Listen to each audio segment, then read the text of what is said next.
Yeah, nice. So I want to ask you, how was your 2018 year so far?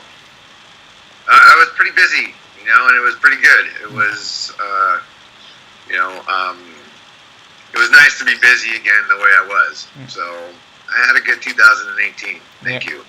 So everything started with your own band, this record, the Freak record.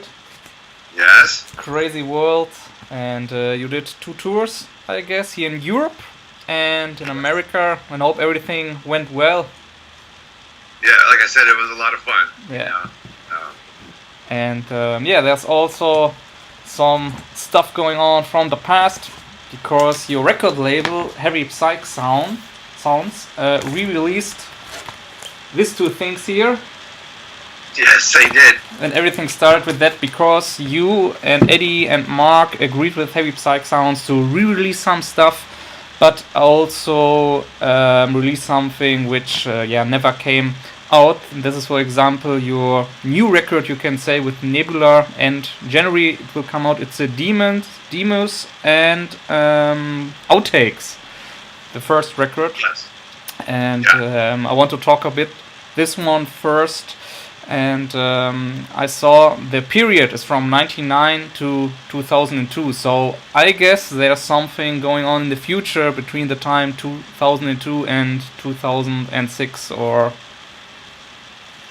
Well, yeah, I mean, the whole reissue thing was, kind of to bring some light again to the original 3 in the band, So I think that the time period for all those demos kind of stayed within that time frame. Mm-hmm. So it's, me, Eddie, and Mark on there.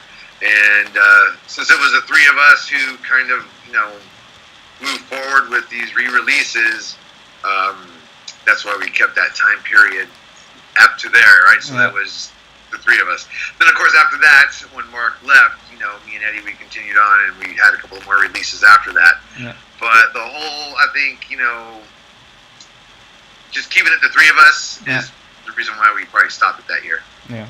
You did many cover songs, for example, Black Flag, Leaf Hound, and The Creation. I know that before you joined Fu Manchu, you were in a band with Scott Hill. It was more like a punk hardcore band, and Eddie, he had also a punk rock band. So was it also a reason why did you decide to cover these bands? I mean, Black Flag is a known punk hardcore band, or what were your intention back in the days?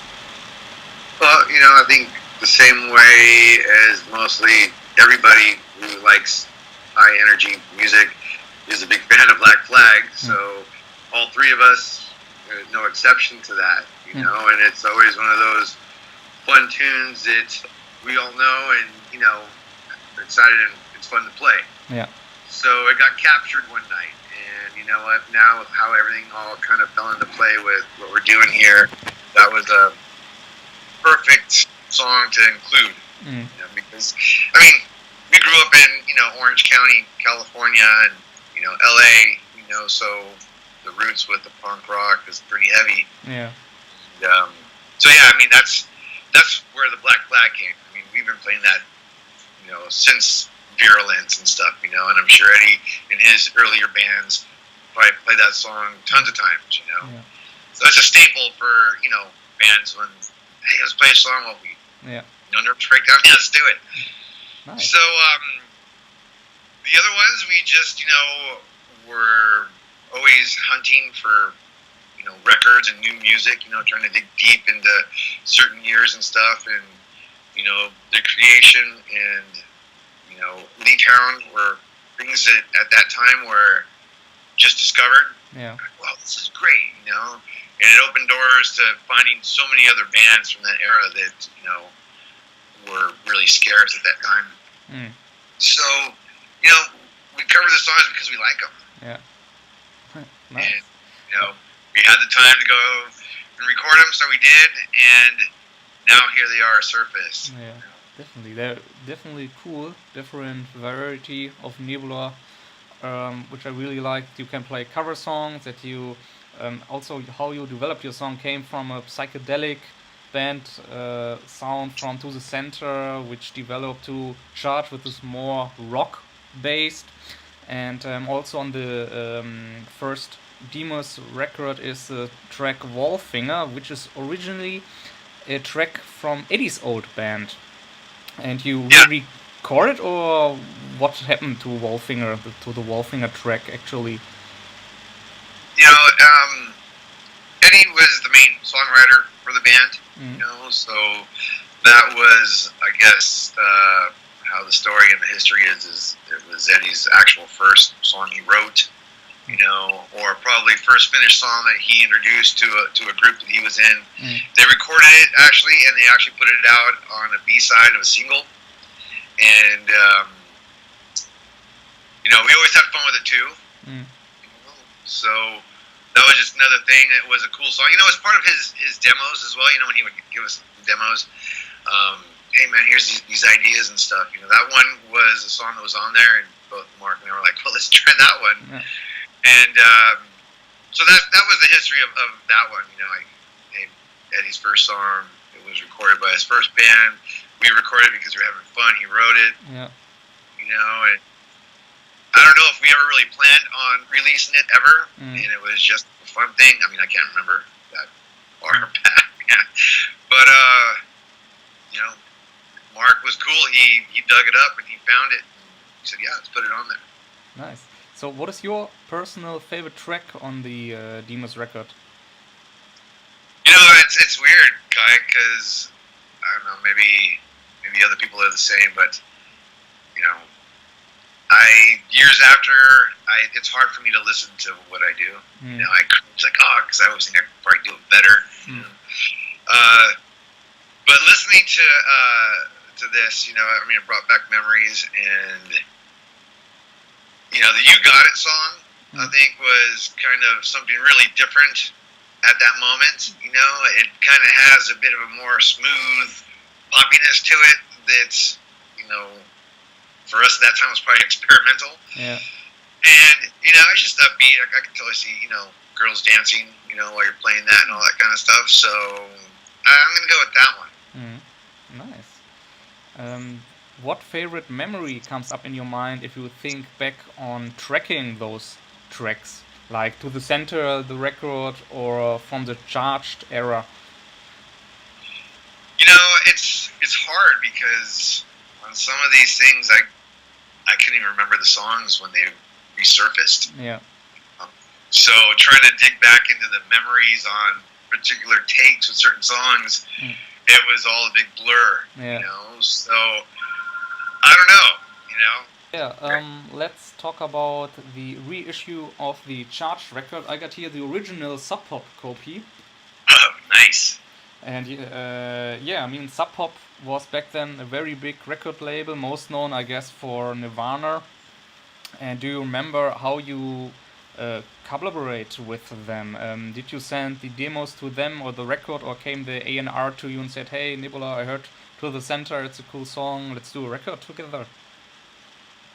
It's kind of like that, I guess. We never really sent them a demo or anything. We never approached Sub Pop.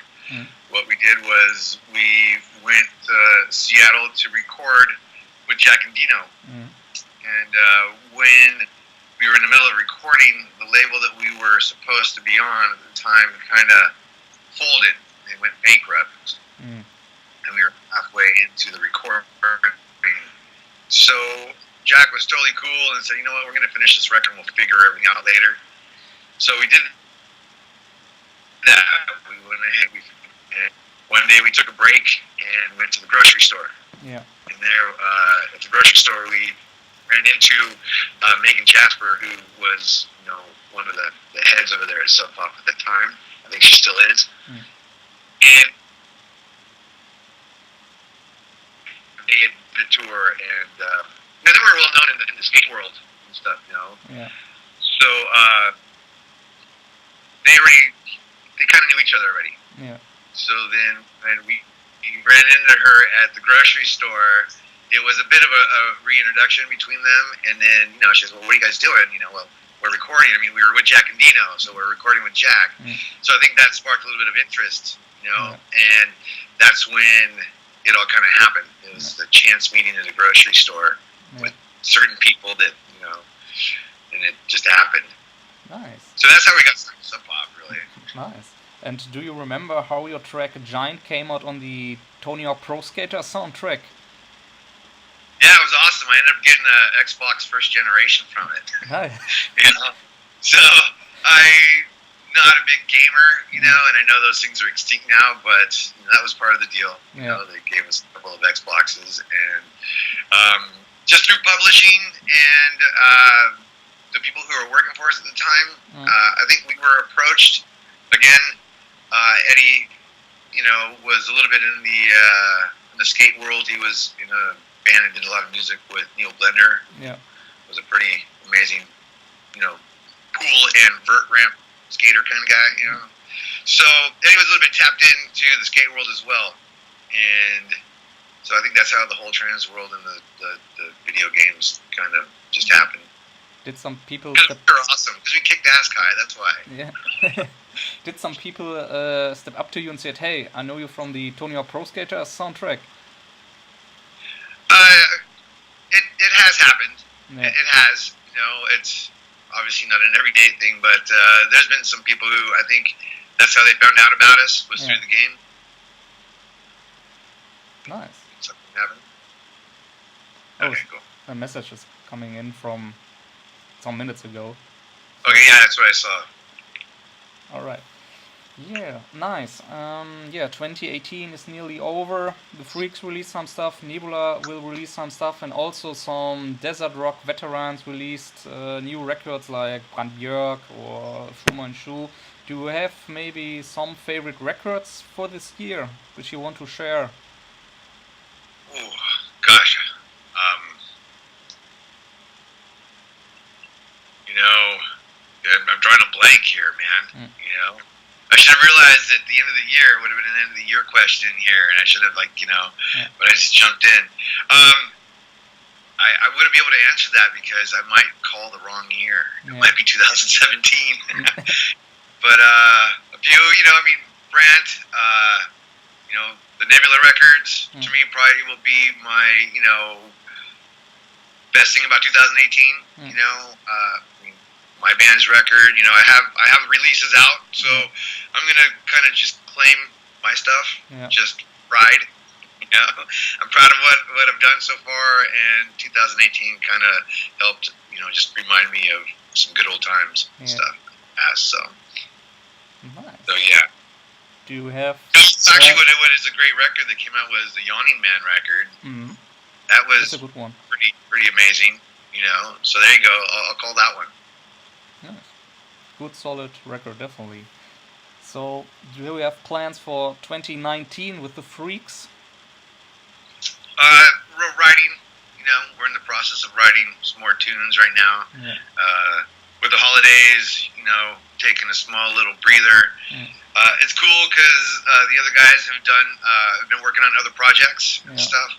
One that the Freaks are included. You know, we actually wrote a Christmas tune for a holiday record, and the holiday record's called Something Shocking in the Stocking. And you know, it features bands like the Darts and the Schizophonics, and a bunch of LA bands and stuff. You know, brainchild of Bob's. You know, they have fun every holiday, and they do a Black Sabbath Christmas kind of parody cover band. So they've been putting out kind of releases, and that's their kind of gift to all their friends at the end of the year. And this year they planned on making it more of a compilation. So they included a bunch of LA bands, and everyone kind of came up with kind of holiday songs. Why not? So we you know, we threw one on there, and you know, Jonathan's been working on some project with some of his buddies and stuff. You know, so everybody's active and everybody's busy. And, you know, so I think 2019, we have a lot of work that we just have to complete. But it's all started, you know. Definitely. Always in my little studio, tracking, demoing, and, you know, sending ideas. And that's how we got to work, man. Yeah, nice. So, yeah, my last question is, I founded my own magazine, which called Moshpit Passion this year in July. And do you have maybe a nice moshpit story to tell where you went in as a teenager?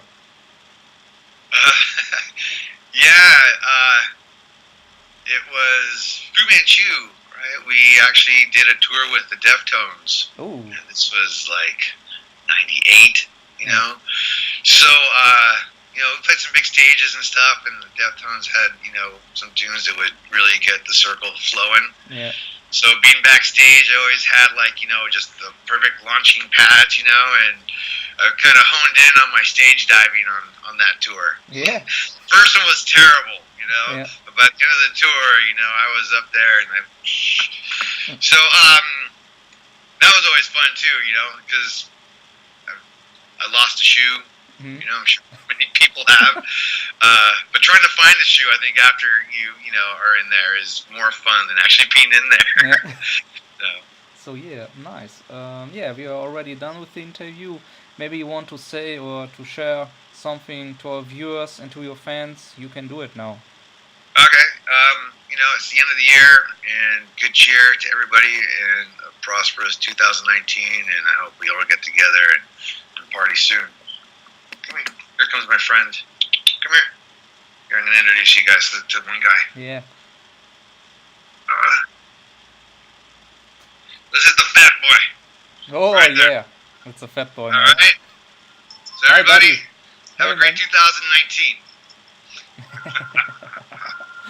Freunde, ich hoffe, euch hat das Interview gefallen. Damit ihr keine Videos verpasst, abonniert unseren Channel. Auf unserem Kanal findet ihr noch weitere interessante Interviews mit namhaften Bands. Schaut euch auch auf unserer Facebook-Seite herum, wo wir exklusiven Content wie interessante Beiträge, Konzertfotos oder Videos uploaden. Auf unserer Webseite www.moshpitpassion.de findet ihr CD-Reviews, Konzertfotos, Konzertberichte, Interviews und vieles mehr.